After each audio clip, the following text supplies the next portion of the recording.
Halo,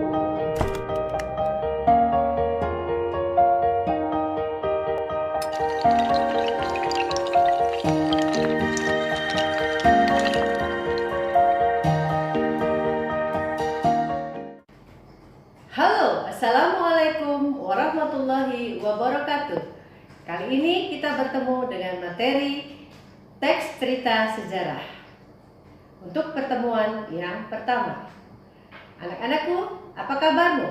Semoga tetap sehat, semangat, dan tetap di rumah, biar saya yang datang ke ruang belajarmu. Sebelum memulai pembelajaran, marilah kita mengucapkan Bismillahirrahmanirrahim. Anak-anak tercinta, mari kita sejenak merefleksi diri. Saya kutip kata-kata Kunto Wijoyo dalam Pengantar Ilmu Sejarah. Dengan sejarah, kita belajar jatuh cinta. Ahmad Fuadi dalam Negeri Lima Menara. History is not nostalgic art, but history is ibrah, lesson that we can pull to the present to prepare for a better future.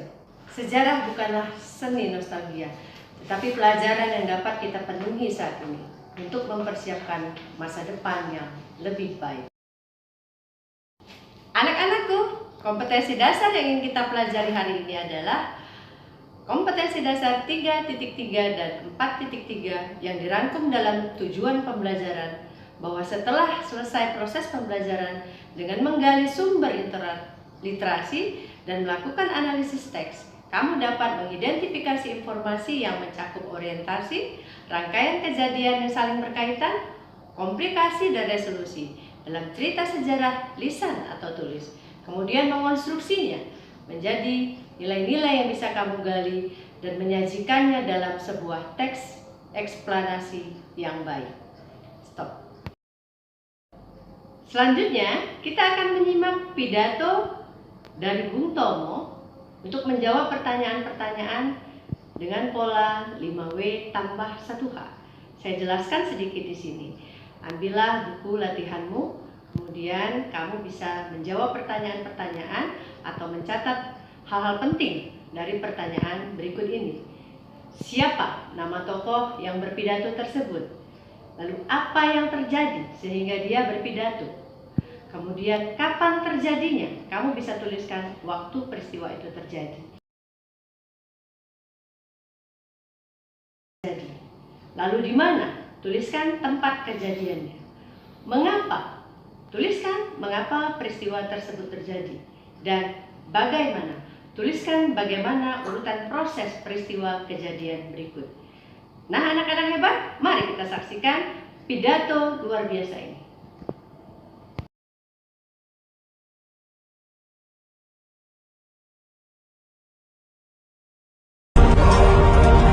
Bismillahirrahmanirrahim.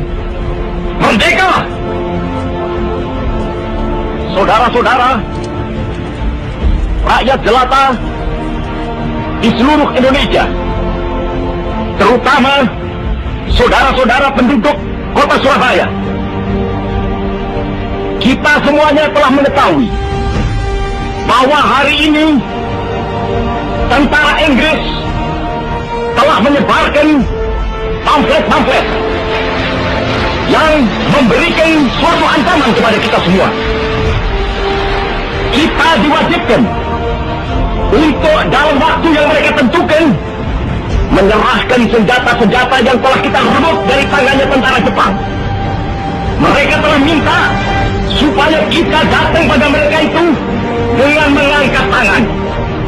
Mereka telah minta supaya kita semua datang pada mereka itu dengan membawa bendera putih, tanda bahwa kita menyerah kepada mereka.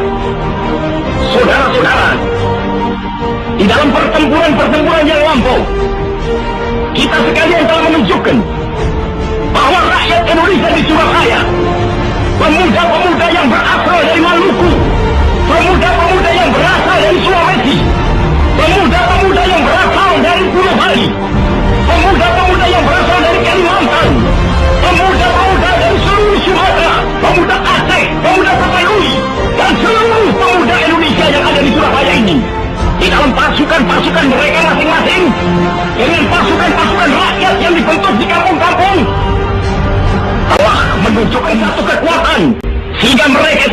di mana-mana. Hanya karena taktik yang licik daripada mereka itu, saudara-saudara, dengan mendatangkan presiden dan pemimpin-pemimpin lainnya ke Surabaya ini, maka kita tunduk untuk memberhentikan pertempuran. Tetapi pada masa itu mereka telah memperkuat diri, dan setelah kuat, sekarang inilah keadaannya. Saudara-saudara, kita semuanya, kita bangsa Indonesia yang ada di Surabaya ini akan menerima tantangan tentara Inggris itu. Dan kalau pimpinan tentara Inggris yang ada di Surabaya ingin mendengarkan jawaban rakyat Indonesia, ingin mendengarkan jawaban seluruh pemuda Indonesia yang ada di Surabaya ini, dengarkanlah ini tentara Inggris. Ini jawaban kita, ini jawaban rakyat Surabaya. Kau menghendaki bahwa kita ini akan membawa bendera putih untuk takluk kepadamu. Kau menyuruh kita mengangkat tangan datang kepadamu. Kau menyuruh kita membawa senjata-senjata yang telah kita rampas dari tentara Jepang untuk diserahkan kepadamu. Tuntutan itu, walaupun kita tahu bahwa kau akan mengancam kita untuk menggempur kita dengan seluruh kekuatan yang ada, tetapi inilah jawaban kita. Selama banteng-banteng Indonesia masih mempunyai darah merah yang dapat memiliki tarik dan putih, merah dan putih, maka selama itu kita mau menyerah kepada siapa saudara rakyat Surabaya. Siapa? Keadaan genting. Tetapi saya peringatkan sekali lagi, jangan mulai menembak. Baru kalau kita ditembak, maka kita akan ganti menyerang mereka itu. Kita tunjukkan bahwa kita ini adalah benar-benar orang yang ingin merdeka. Dan untuk kita, saudara-saudara, lebih baik kita hancur lebur daripada tidak merdeka. Sebab yang kita tetap merdeka atau mati. Dan kita yakin, saudara-saudara, pada akhirnya pastilah kemenangan akan jatuh ke tangan kita.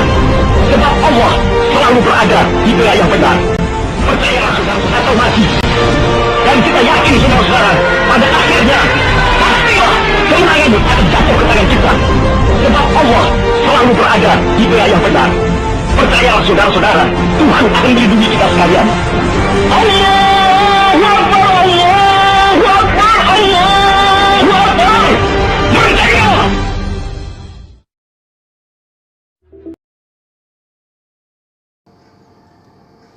Setelah kamu menyimak video Bung Karno tersebut dan kamu sudah mencatat jawaban dari pertanyaan 5W tambah 1H, rangkailah jawaban tersebut dalam sebuah tulisan atau laporan lisan.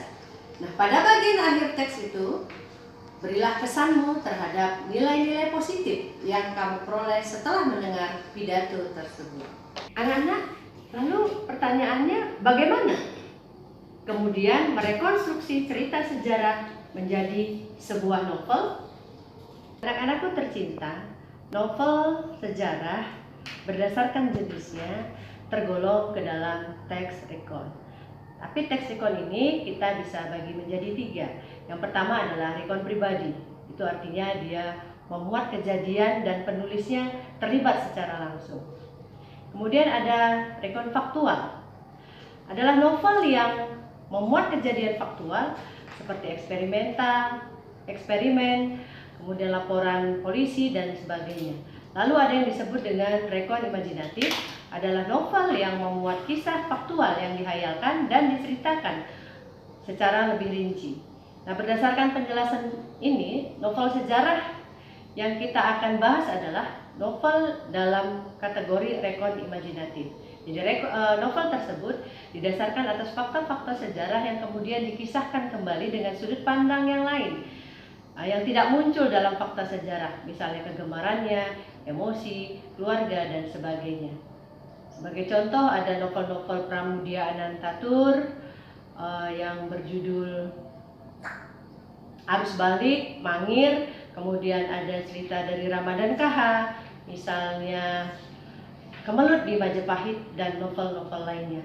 Nah, anak-anak, bagaimana mengisahkan fakta-fakta sejarah ini dan diangkat menjadi sebuah novel? Kita tunggu di pertemuan kedua.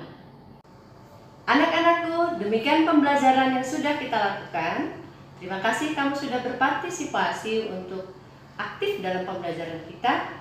Pesan utama yang bisa saya sampaikan adalah sejarah adalah lautan kisah-kisah manusia. Keajaiban terjadi dalam hidup manusia. Melalui sejarah kita bisa mendapatkan banyak pelajaran untuk mengatasi problem hidup. Jangan lupakan sejarah.